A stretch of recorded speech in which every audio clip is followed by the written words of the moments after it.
What's up, guys? Are you an investor looking to invest in safe notes? Or are you a founder looking to raise on these safe notes and wondering how the heck do these things actually convert? Do you know how the math works? Well, I didn't, so I went and figured it out for you. What we're going to cover in this video is a high-level walkthrough through a free calculator I've made for you, and we're going to go through both the original what I call pre-money safe notes and the new ones, which were updated in October 2018, which are the post-money notes. Now, these notes, the new ones, they're not founder-friendly. So really watch out if you're thinking about using them. If you're interested in learning with me, stick with me right now. Ask Alex. Ask Alex. Because you don't know what you don't know. And if you don't know, now you know. Yeah. Okay, guys, there's going to be a blog that you need to check out, and there's a document that you need to check out. You want to go and read this blog because it's very detailed and it's going to share a lot more than I'm going to share in this video, okay? It's pretty long, but it's very detailed and it'll teach you everything that you need to know, right? So go and check this out, and I'll put a link below if you're on my YouTube channel to come check this out.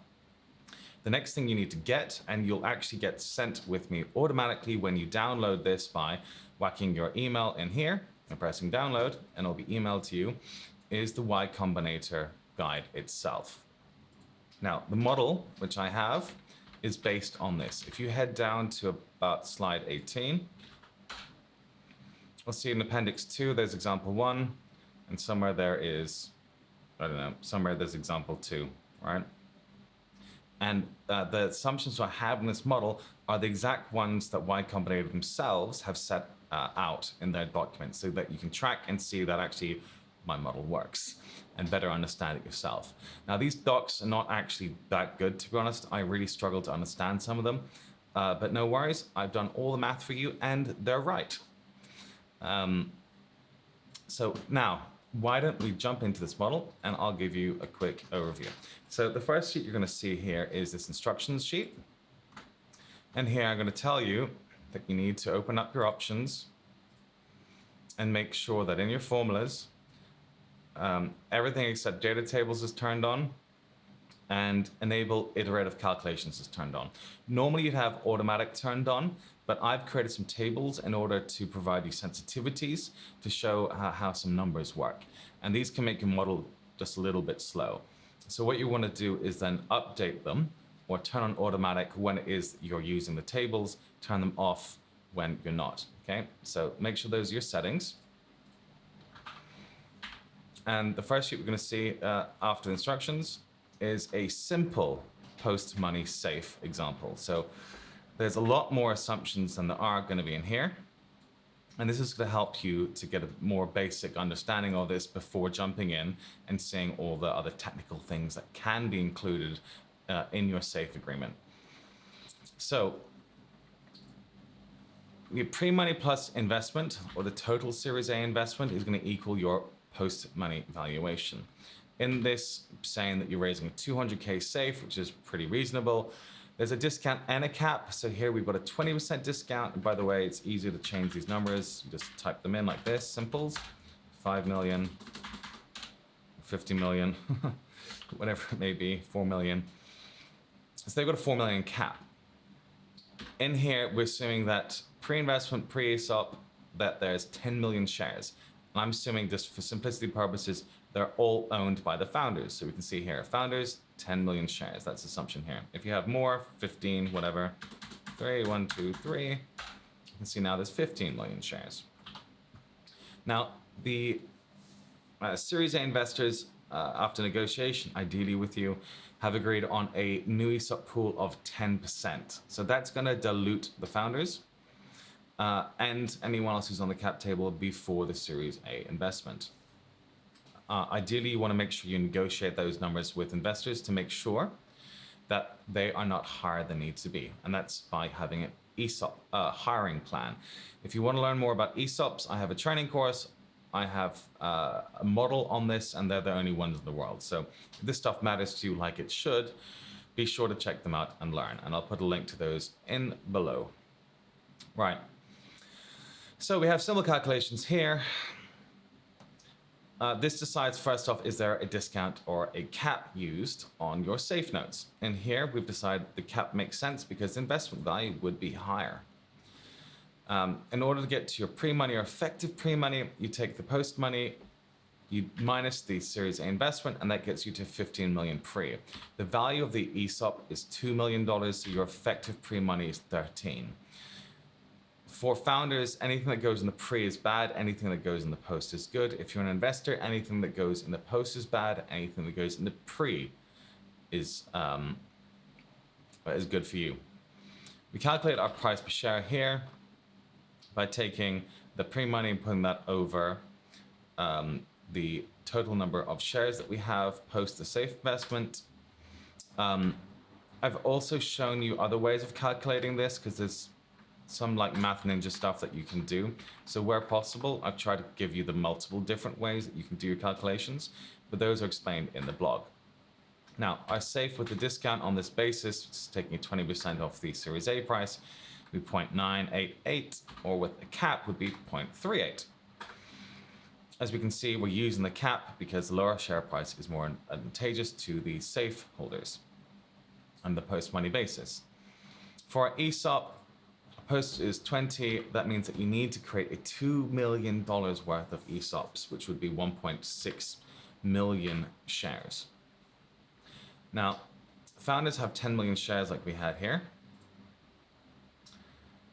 We add in the safe with a cap, which is 5%. So they get on the cap table, and then the ESOP is added in here, okay? So we can see that they had 5, now they have 4.33.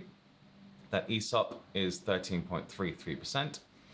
Now, the Series A investor invests, and they have 25% under the way that the post-money safes calculate. So they have what they think they're going to get of that basis, just 25%. The ESOP now is 10, so it got diluted by the guys by 25%. They're at 10. So the founders now have 61. So the safe guys have 3.25. So that is a simple example of how a post-money safe will dilute you as a founder or as an investor.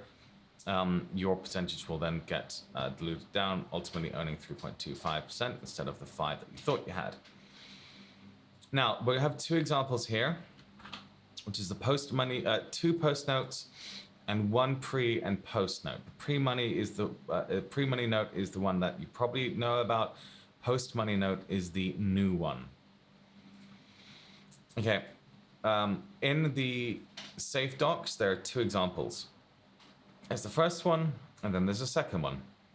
So when you open this document, make sure that you've got macros enabled so that these will work, because it's really cool. You just press this, all the numbers change. You press this, boom, all the numbers change to exactly the settings that you want them to be. So we're going to deal with the first example now, right? So when you're reading the docs, they'll end up coming to a point where they do another variation, and that's where you have that second one. But most of the wording is around this base setting. So we can see there's more assumptions. They've made it a bit more complicated to make it a little bit more close to real life. So there's still 10 million shares, except the founders effectively have 9.25 million. There are these outstanding options, right, which are the ones that are basically being given to staff. You have these things called promised options. These are things where it's like, hey, Jim, sure, I'll give you some options, but you don't actually do it. You don't get the board to approve it. This can get kind of tricky because if you get acquired, they might not honor them, and poor Jim gets nothing. Here, have a bag of crisps. Lucky you, Jim, instead of like Tesla that he was hoping to buy. The unissued options here are the ones which kind of in the ESOP, but we haven't actually given to anyone yet, so they're unissued. Option pool increase, so the new safe's treated as a deal that happens before the next deal. Okay, that's one of the features of the new safe, which gives us total shares of 10 million shares. Now, general assumptions here. The Series A investor who you've negotiated with has set a pre-money valuation at $15 million. Now, you might think if you say that the Series A investment is $5 million, that would all be coming from that new investor, and that's not actually the case. So $5 million is the total value, total amount of the round, and not from the one investor. And that took me quite a long time to figure out because they don't explain it to you in the docs. Which gets you post-money valuation of $20 million. The ESOP that you've agreed on, hopefully after negotiation, is 10%. So the total money here, $5 million. Safe 1 doesn't have pro rata rights, but Safe 2 does have pro rata rights. So we can see here, there's no pro rata right for the Safe 1, but there is of $305,000. That's optional for the Safe 2 post-note investors to take if they want. They don't have to, but they have the right to. So in this example, we're assuming that they are going to invest more to maintain their ownership percentage. So when we deduct from that 5 million, that 305 here, that means the total amount for any new investors is 4.7 million. In this example from the Y-Com docs, they've assumed that the lead investor is putting in 4, meaning that, I don't know, you've got some other little follower who chucks in around 700K. The assumptions for the first Safe is they're investing 200K with no discount, because in the Safe docs, they actually don't have discount rates in it. However, in mine, I have made them, so you can include discount rates in them. So we'll see here below that those numbers are changing. But in the Y-Com, the docs, they don't bother explaining to you how the discount rates work. I'm guessing it's probably because it's too complicated to explain everything, or maybe they just want caps to be the normal and not have discounts. I don't know, I can only guess. So we've got a 4 million cap here. There's no, all right, you can drop down menus here. If you want to change that they have a pro rata right, they have a $76,000 pro rata right to maintain their ownership position. But in the Y-Com example, they don't. So post guys 2 put in 800K in post money Safe. There's no discount, but there's an 8 million cap, and they do have a pro rata right. One thing that's really not talked about much is rounding conventions. I had to figure this out myself because Y-Combinator don't bother telling you, but it looks like the closest I do to get it is that they have rounding on the prices and that they use 4 decimal places. So I programmed them up so that you can have share rounding and share price rounding differently, but here, to get to the numbers which Y-Com are using, there are 4 decimal places. Now, those are all the assumptions. There's nothing else that you basically need to put in here. Then all the calculations are done for you. So ownership calculations. We've got the Safe 1 here, and we've got the Safe 2 here, and then we've got other calculations. So the post money here, but there's no discount calculation, so you can see it's 0. We can see that a cap is used in both cases. The cap is 750K, or the cap is 1.5 here. The Safe 1 with a cap has a price per share of 0.3399 or 6,799 for the other one. The price per share is 1.1144, which is a Series A price per share. So on this basis, they're going to be converting at these prices. The fully diluted number of shares is 10. The post-money Safe created is going to be 1.7 million shares for these guys, or for both of them cumulatively, meaning the total number of shares is 11.764. Pre-money calculation here, we have post-money of 20, which was the 15 plus 5, the total invested. You deduct the 5 million investment, and that gets you to 15. When we deduct for the 2 from that, we get an Esop effective pre-money valuation of 13 million. Our price per share, I've got 2 ways of calculating it here so you can learn how they work, is 1.1144. And that's being used in the calculation for the prices for the Safe holders.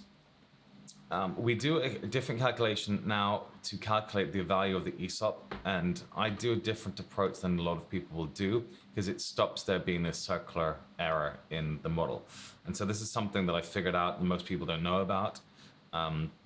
Normally what you would just do is you'd make the Esop 10% equal to the number of shares, and then this circular thing would happen, but it makes your model a little unstable. But I figured out a way of how you can do that without doing that. So you're going to create an Esop of 13.3%, which enables you to then get 10%, which was that number you agreed on, right? So that's going to be diluting the founders. Now I broke it up, the model, into parts so that you can follow what's happening. We've got pre the safe, post the safe, pre the Series A, and post the Series A. So pre the safe, we've got the founders have got these basically all founder shares, right, or employees. We've got 10 million shares here. Founders at 92.5, but all these other ones, have little stake, right, promised options, etc. Now, then we're going to put the safe in, and we can see that the founders have gone from 92 to 78.6%. Outstanding, blah, blah, blah. We don't really care about them too much. Safe for the cap is at 5% or 10%. No, there's slight little rounding issues here. A total unissued pool needs to be counted for. So this is on the cap table here. And that all adds up to 100%. Now, something's going to happen pre the Series A, and that's going to be increasing your Esop, so it's going to end up at 10%. So the only real difference that's happening here is the unissued option pool is going up to 1.794, right, or increase from 1.694 shares, which we calculated here, right? So that's gone up. And then post Series A, that's when the Series A investors will be coming in here, as well as the pro rata. So the pro rata rights will be coming in at the same time as the Series A, where the safes will actually be getting diluted by the Series A investors. That means that the founder is going to be at 51.5%. And here I've split it out so you can see what the dilution is on the safe notes with the cap. Then we add in the pro ratas. And then our lead investor is coming in on effectively what you call the dollar invested method at 20%, with the other guy having about 3.4%. That unissued option pool is now at 10%. The whole thing adds up to 100%. Now, if you have different numbers, it's really easy. You've got different number of shares, whatever, 15 million shares. How about it? 150 million shares. Type in whatever you want. Or only in the yellow boxes. Don't touch anything which is in black, because these mean calculations. If you don't want to have the investor with so much, you can just type in a different number. All right, this other guy's gonna have 1.69. If you don't want people to have pro rata rights, etc., just change the numbers. Okay. Then in the safe docs, they start explaining other examples of things. So this is not too interesting, but it's just mapping out what the headline numbers look like. Feel free to see that they match up with the Y-Combinator docs. Then they explain how the safes work, assuming that there's an acquisition before the financing. The main thing that you need to notice is that the promise options people like Jim get fucked, and they're just not there. It's thank you very much, goodbye. That's the key thing that you want to notice about an acquisition under the safe docs as they currently are being done. However, that's actually not strictly clear. They say how they get dealt with varies. They just assume in these example that they're not there. All the unissued options get wiped out, and everyone is going to benefit from them. So we've only got what we actually need to have here. And then they show two examples of assuming you have an acquisition of 10 million or an acquisition price of 3 million, and what it looks like for the safe note holders. Now, here are those tables that I mentioned about, which can make the model a bit slow. I've done some sensitivity analysis to show you when a cap or a discount is used, depending on what the discount is or what the cap is. So we can see when the discount is more preferable. But generally, the higher the cap, the less likely you're going to be using the discount, so long as the discount is low. But effectively, as the discount rate becomes higher, it becomes more important than the cap. I mean, the same thing for the Save 2. Now, there's something that's built into here, which is effectively a full ratchet. Your your angel investors can opt to use the price per share that the Series A investors have, and that's a new thing that wasn't in the pre-money notes. So what this table is doing is showing you when the safe is going to be using their safe price or the Series A price. When they start using the Series A price, that's a little bit funky. I'm going to show you the sensitivity table, so you can have a play with these and see what the numbers are actually looking like. Okay, so this is very similar, except for the fact that we have both a pre-money and a post-money note. So what you're going to fill in is exactly the same. The numbers are exactly the same, except that in your pre-money, they actually don't get pro rata rights in this current round. The pro rata rights apply to the following round. And that was something which Y-Combinator said was actually very confusing for a lot of people, and why they apparently changed things. Marketing speak, I'm not sure I necessarily believe them, but I do agree that the way the pro rata rights work for the safe investors was not really very intuitive. So you can see there's no drop-down menu here, because in actuality, you don't have a pro rata right when you have a pre-money note. But otherwise, basically everything is the same.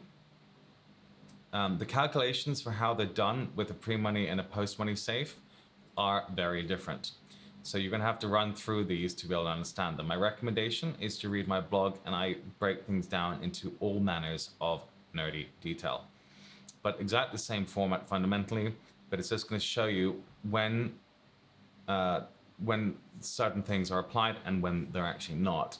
And that will be mapped out in this derivation I have, where we've got pre-safe, after the pre-safe, after the post-safe, pre-Series A, post-Series A.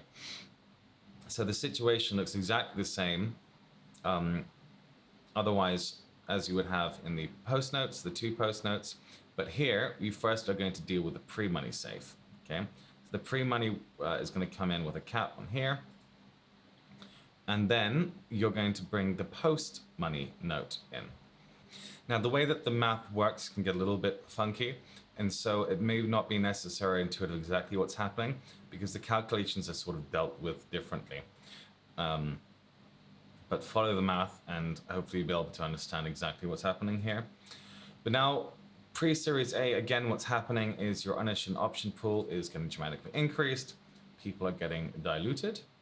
Then you're going to have the post-Series A, where your pro rata right guy is going to add in 2. Your lead investor comes in about 20%, all adds up to 100%. Then we've got the term summary. We see how the acquisition before the financing works with, and the returns work. So you can actually even change whatever these numbers to see the effect of these things too. In the same way, I have all these fun sensitivity tables to show you what is happening with the notes. And there's even more over here, apparently. Showing how much founders are going to own depending on the various scenarios. And again, you can change the settings just by clicking a button, and they'll do it. And you can then just map them exactly to what they have in these sheets and see that the numbers all add up. So that's just a very quick guide into how to use the model. I know you probably have 8,000 questions of a lot of the things that we've just been talking about. I highly recommend just going through the very detailed blog that I've told you to have a read of. If I can figure out a nice way of explaining this in a video for you, I'll try and do it for you. But the best thing to do right now is to go through the blog line by line, because you can then follow it with the model and build up your knowledge progressively. No, that was a mind bender, but hopefully you'll get the model, get into it, and you can actually understand if you want to be using safes at all. All right, God bless, guys. Keep hustling.